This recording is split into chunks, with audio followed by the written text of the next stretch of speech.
Stanotte in su cielo pare rie. Siamo in compagnia con la dottoressa Irene Spezzico, assessore della cultura.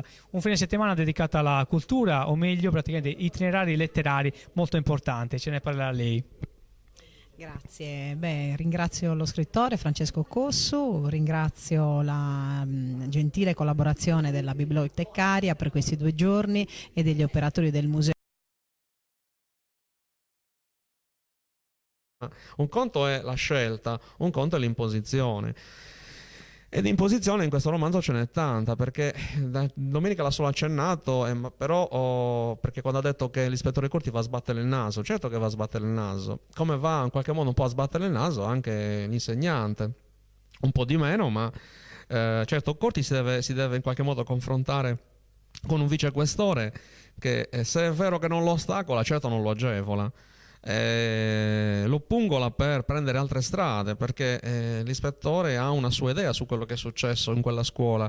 Il brano letto poco fa da Donatella, cioè secondo lui c'è un legame stretto con un'indagine che lui ha già iniziato e che si chiama Dietro il vento, questa indagine, e che poi dà il titolo al romanzo. Ed è un'indagine dove lui appunto sospetta che dietro diciamo così questo business dell'eolico si nasconda qualcosa che di pulito certo non è, perché noi sappiamo, quando pensiamo all'eolico tutti quanti pensiamo ad energia pulita, sì certo, il vento è pulito, non ci sono scorie, non dobbiamo smaltire nulla, basta solo un terreno, ci impiantiamo questi alberi artificiali, bianchi, che girano e producono. Francesco, non ci resta che presentare il tuo libro, l'ultima tua creazione, diciamo. Grazie comunque della tua disponibilità. Niente, grazie a voi per avermi ospitato e per quanto riguarda il libro, e grazie all'amministrazione e grazie alla biblioteca. Il libro è come ha detto appunto l'assessore alla cultura, è un romanzo giallo noir, è un romanzo che ha tutte le caratteristiche di un giallo perché c'è un omicidio e una volta che si ritrova il cadavere c'è un ispettore che indaga e cerca di risalire all'assassino. Però a un certo punto la narrativa si colora di nero, di noir, perché è un romanzo che va a denunciare una serie di mali che affliggono la nostra società da tantissimi anni a questa parte. Per società intendo la nostra parte di isola, ma riguarda un pochino tutto il continente italiano, perché purtroppo il malaffare è molto diffuso. È un romanzo che cerca di essere anche diciamo così, di andare a indagare su quelli che sono anche gli aspetti un po' negativi di come la società si sta evolvendo negli ultimi anni, i rapporti sociali che sono sempre più sfilacciati, gli affetti, le amicizie che non sono più come un tempo, per cui è un romanzo che diciamo così apre una finestra anche oltre il giallo noir, quindi non è solo denuncia ma è anche una fotografia di come purtroppo la società per certi aspetti anziché progredire sta regredendo. Grazie Francesco, grazie Assessore. Dal comune di Vidalba praticamente è tutto, ci dà appuntamento domani al Museo Archeologico. Vi diamo appuntamento domani al Museo Archeologico con lo scrittore Vindice Licis che ci presenterà Rapidum. Grazie a tutti. Grazie a lei, grazie della vostra ospitalità come sempre nel comune di Vidalba. Grazie Francesco.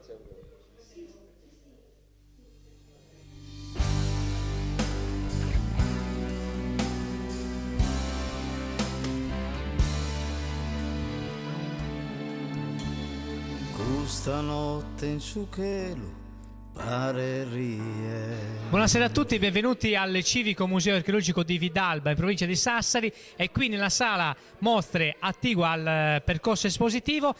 Stasera presenteremo un libro, un romanzo storico di Vindice Licis che è qui al mio fianco, però sarà proprio l'autore praticamente, innanzitutto grazie alla sua disponibilità qui a Vidalba, a presentarci il contenuto di questo libro. Grazie signor Vindice. Grazie. Allora, questo è un romanzo storico appunto che si intitola Rapidum e che prende il nome da una fortezza romana e da un villaggio diventato poi municipium costruito dai Sardi nell'Africa settentrionale, nell'attuale Algeria.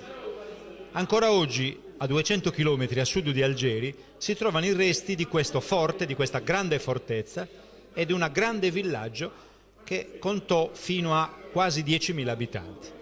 Di cosa parla il romanzo?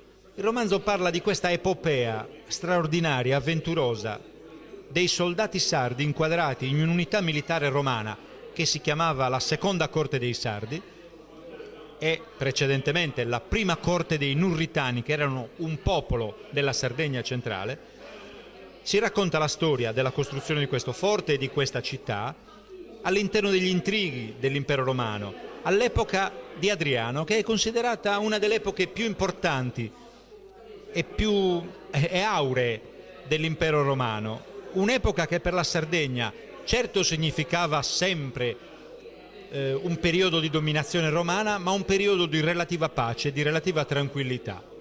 Questi sardi costruiscono qualcosa di importante nell'Africa settentrionale, al confine dell'impero, con l'obiettivo di arginare i Mauri, che erano una popolazione africana bellicosa, come d'altra parte lo erano i sardi.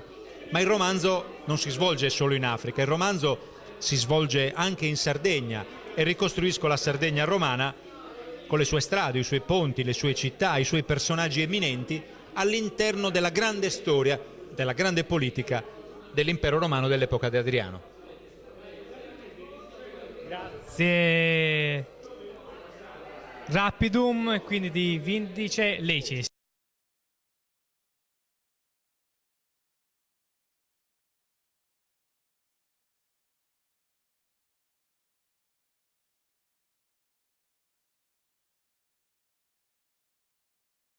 Una parte dei saluti istituzionali, io direi che ancora no, un saluto, no? Un saluto anche da parte del presidente della cooperativa Oltran Service che gestisce questo museo e che sono gentilmente presenti oggi, e quindi ci fa piacere che insomma... Giusto per un breve saluto, mi coglie un po' di sorpresa la cosa, però... È un fuori programma, diciamo, anche questo. Mi fa molto piacere che... Credo che sia la prima volta che si rappresenta la presentazione di un libro in un museo di uno scrittore, insomma, almeno qui nel nostro sito. Con orgoglio devo dire che gestiamo da qualche anno questo museo, che credo che sia uno dei più importanti della Sardegna sotto l'aspetto archeologico, e devo dire che è veramente una bella iniziativa. Grazie a voi. Bene.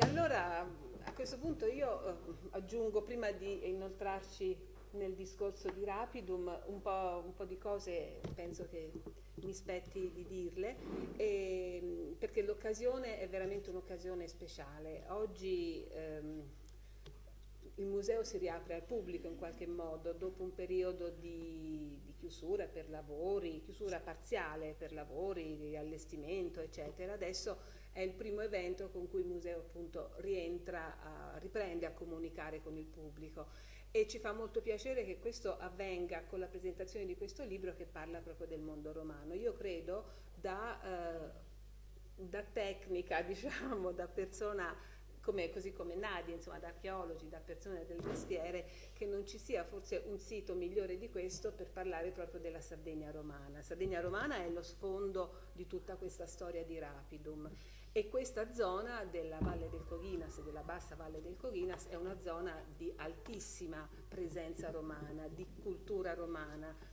e non solo, naturalmente. Prima abbiamo avuto altre fasi, abbiamo avuto il Nuragico, abbiamo avuto ancora prima il Neolitico, però con Roma entriamo in quella che è la storia che forse ancora oggi è più riconoscibile. Basti pensare che il nucleo centrale di questo museo sono proprio le stele a specchio, quelle che vedete soprattutto al centro e poi adesso anche nelle grandi nuove vetrine. Fonti storiche e per una parte sulle fonti epigrafiche, quindi per esempio noi abbiamo la formula provincia di Plinio, dove ci fa tutto l'elenco, parte dalle civitate barbarie, quindi da tutte le popolazioni, dalle città parla degli Oppida, quindi le città fortificate, fino a scendere ai municipi, cioè le città romane come per esempio Carale e Sennora, e per finire con Turris, che era, secondo Plinio, era l'unica colonia romana, cioè l'unica colonia fondata dai romani e con cittadini romani presenti in Sardegna. E per quanto invece riguarda queste popolazioni su base epigrafica, per esempio noi possiamo citare il Cipo dei Balari, quindi una pietra che sta proprio al confine tra Monti e Berchida, che è sul limite di un fiume, e lì c'è scritto: questi sono i confini dei Balari. La pietra degli Lienzi invece sta nel nuraghe Eduentos di Mulargia, e quindi nell'architrave del nuraghe c'è scritto che in pratica quello è il confine degli Lienzi, che probabilmente abitavano le montagne del Marghine. Anche il nome Marghine ha proprio questo nome perché era proprio il margine, cioè il confine, il limite di queste popolazioni. E infine il documento forse epigrafico più importante della Sardegna, quello che è stato ritrovato a Sterzili, quindi c'è una tavola in bronzo che si può vedere al Museo Sanna di Sassari. E in questa tavola praticamente viene raccontata con dovizia di dettagli la storia di questo processo che vedeva opposti una di queste popolazioni, i Gallilenses, che erano diciamo così autoctoni, ai Patulcenses che venivano invece dalla Campania. Quindi in questa tavola c'è proprio il pronunciamento del giudice che è favorevole a questi coloni dalla Campania e che ordina che questa tavola sia proprio esposta. Esposta dove? Fino a pochissimo tempo fa si pensava che questa tavola Sterzili fosse stata trovata in mezzo alla campagna, quindi probabilmente frutto di una rapina da parte di questi Gallilenses, e invece anche lì è bastato andare a controllare e dove è stata trovata la tavola sono stati fatti degli scavi mai pubblicati. Adesso una notizia uscirà a brevissimo.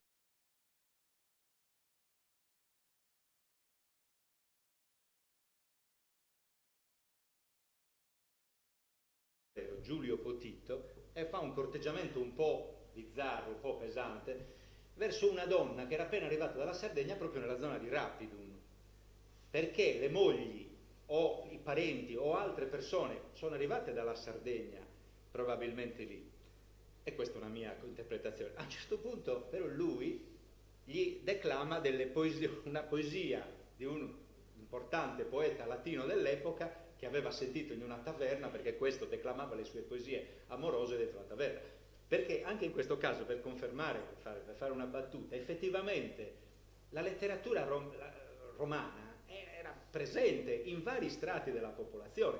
I libri di poesie, caro Massimo De Sena, abbiamo qui un grande libraio, si vendevano nelle bancarelle, certo non erano stampate, ma venivano ricopiati e venivano venduti e diffondevano. Se tu dovevi diffamare un imperatore, come si faceva? A parte le congiure di corte, facevano girare dei foglietti diffamatori e li diffondevano in queste bancarelle, li lasciavano.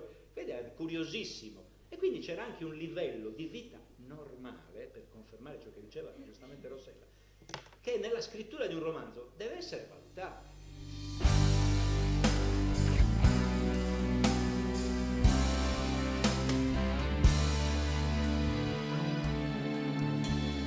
Questa notte in su cielo pare riende, sasi stella brillante de lughe diamante, chi mi illumina su cammino e sa vita, di stella sei stue.